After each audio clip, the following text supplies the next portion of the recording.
आज के दौर में युवाओं के बेहतर भविष्य के लिए स्वामी विवेकानंद के विचार और भी प्रासंगिक।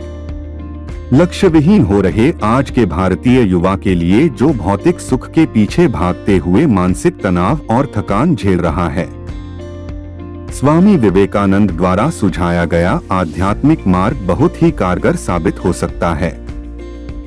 आज के दौर में युवाओं के बेहतर भविष्य के लिए स्वामी विवेकानंद के विचार और भी प्रासंगिक। भारत और दुनिया के युवाओं को प्रभावित करने वाले महापुरुषों में स्वामी विवेकानंद एक बड़ा नाम है। उनके शिकागो में वर्ष 1893 में दिए गए भाषण ने उन्हें भारतीय दर्शन और अध्यात्म का अग्रदूत बना दिया। तब से लेकर आज तक उनके विचार युवाओं को प्रभावित करते रहे हैं। आज के दौर में जब युवा नई नई समस्याओं का सामना कर रहे हैं, नए लक्ष्य तय कर रहे हैं और अपने लिए एक बेहतर भविष्य की आकांक्षा रख रहे हैं, आप हमारे वीडियो में खो जाएं इससे पहले हमारे चैनल में नए हैं तो चैनल को सब्सक्राइब करके बेल आइकन को प्रेस जरूर कर लीजिएगा। तो स्वामी विवेकानंद के विचार और भी प्रासंगिक हो जाते हैं। विवेकानंद का मानना था कि एक युवा का जीवन सफल होने के साथ साथ सार्थक भी होना चाहिए, जिससे उसके मस्तिष्क, हृदय और आत्मा का संपोषण भी होता रहे। सार्थक जीवन के विषय में उनके विचारों को 4 बिंदुओं में समझा जा सकता है: शारीरिक, सामाजिक, बौद्धिक और आध्यात्मिक संधान। स्वामी जी ने युवाओं से निर्भय बनने की अपील की।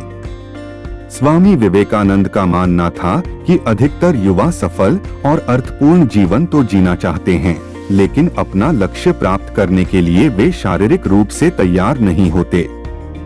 इसलिए स्वामी जी ने युवाओं से अपील की कि वे निर्भय बने और अपने आप को शारीरिक रूप से स्वस्थ बनाएं। वे कहते थे कि किसी भी तरीके का भय न करो, निर्भय बनो, सारी शक्ति तुम्हारे अंदर ही है। कभी भी यह मत सोचो कि तुम कमजोर हो। वह हमेशा मानसिक रूप से सशक्त होने के साथ साथ शारीरिक रूप से मजबूत होने की बात भी कहते थे। गीता पाठ के साथ साथ फुटबॉल खेलने को भी वह उतना ही महत्वपूर्ण मानते थे। उन्होंने साफ कहा कि शक्ति ही जीवन है, कमजोरी ही मृत्यु है और कोई भी व्यक्ति तब तक भौतिक जीवन का सुख नहीं ले सकता यदि वह ताकतवर नहीं है। युवा अधिक से अधिक संख्या में सामाजिक गतिविधियों में शामिल हों।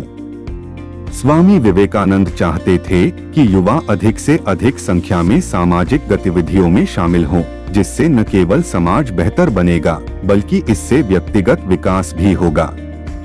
उन्होंने सामाजिक सेवा के साथ आध्यात्मिकता को भी जोड़ा और मनुष्य में मौजूद ईश्वर की सेवा करने की बात कही। उनके अनुसार समाज सेवा से चित्त शुद्धि भी होती है। उन्होंने समाज के सबसे कमजोर तबके के लोगों की सेवा करके एक नए समाज के निर्माण की बात कही। युवाओं से अपील करते हुए उन्होंने कहा कि बाकी हर चीज की व्यवस्था हो जाएगी, लेकिन सशक्त, मेहनती, आस्थावान युवा खड़े करना बहुत जरूरी है। ऐसे 100 युवा दुनिया में एक नई क्रांति कर सकते हैं। शिक्षा ऐसी होनी चाहिए जो आम जनता की मदद करे। स्वामी विवेकानंद ने युवाओं में शारीरिक शक्ति और समाज सेवा का भाव होने के साथ साथ बौद्धिक संधान पर भी बल दिया, ताकि युवा दोनों प्रकार की दुनिया को भली भांति समझ सके। उन्होंने सभी के लिए शिक्षा की बात करते हुए कहा, शिक्षा कोई जानकारियों का बंडल नहीं जो दिमाग में रख दिया जाए और जिंदगी भर परेशान करते रहे।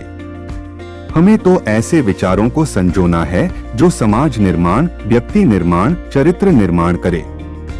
उन्होंने एक राष्ट्रीय शिक्षा व्यवस्था की बात कही, जिसमें भौतिक और आध्यात्मिक शिक्षा देश के लोगों के हाथों में हो और राष्ट्रीय चिंतन के आधार पर हो।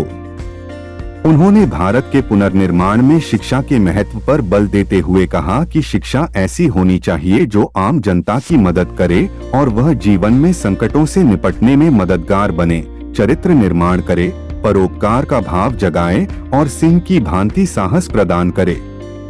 युवाओं को अपने जीवन में आध्यात्मिकता का भाव अवश्य रखना चाहिए। स्वामी विवेकानंद ने पश्चिमी सभ्यता की सराहना तो की, परंतु भारतीय दर्शन और अध्यात्म के प्रेम में वे वशीभूत थे।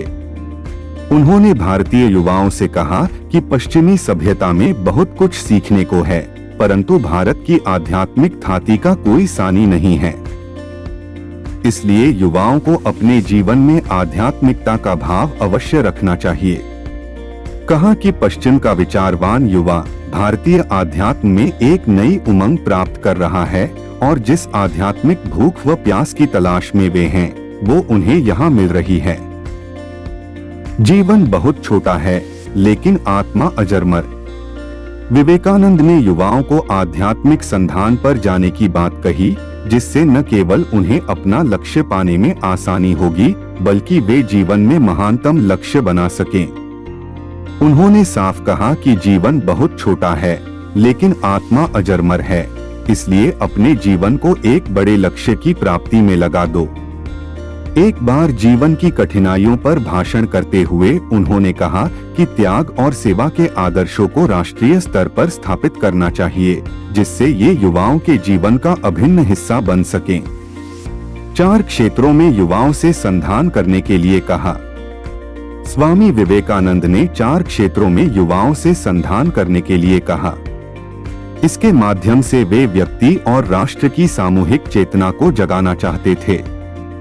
उन्होंने इस भारत के सभ्यतागत मूल्यों पर पूरी आस्था बनाए रखी और युवाओं से राष्ट्र पुनर्निर्माण की अपील की। उनके सपनों का भारत एक ऐसी भूमि और समाज था जहां मानव मात्र का सम्मान और स्वतंत्रता होने के साथ साथ प्रेम, सेवा और शक्ति का भाव भी हो। समाज के सबसे कमजोर तबके की सेवा करते रहे। स्वामी विवेकानंद एक कर्मयोगी थे। उन्होंने सिर्फ शिक्षा और उपदेश नहीं दिए, बल्कि उन्हें अपने जीवन में सबसे पहले उतारा। योगी होने के साथ साथ उन्होंने समाज के सबसे कमजोर तबके को अपना भगवान माना और उनकी सेवा करते रहे। अपनी आध्यात्मिक चेतना के साथ साथ अपनी सामाजिक चेतना को भी जागृत रखा और समाज का काम करते रहे।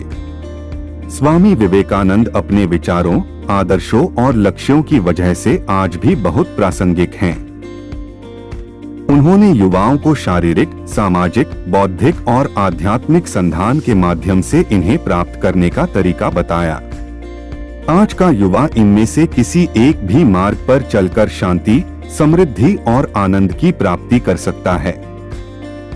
आपको हमारे वीडियो कैसा लगा कमेंट बॉक्स में कमेंट करके जरूर बताएं। चैनल में नए हैं तो चैनल को सब्सक्राइब और वीडियो को लाइक कर दीजिएगा। इस वीडियो में अंत तक हमारे साथ जुड़े रहने के लिए आपका बहुत बहुत धन्यवाद। आपको हमारे वीडियो कैसा लगा?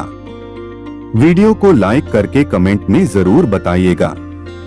वीडियो के अंत तक हमारे साथ जुड़े रहने के लिए आपका बहुत बहुत धन्यवाद।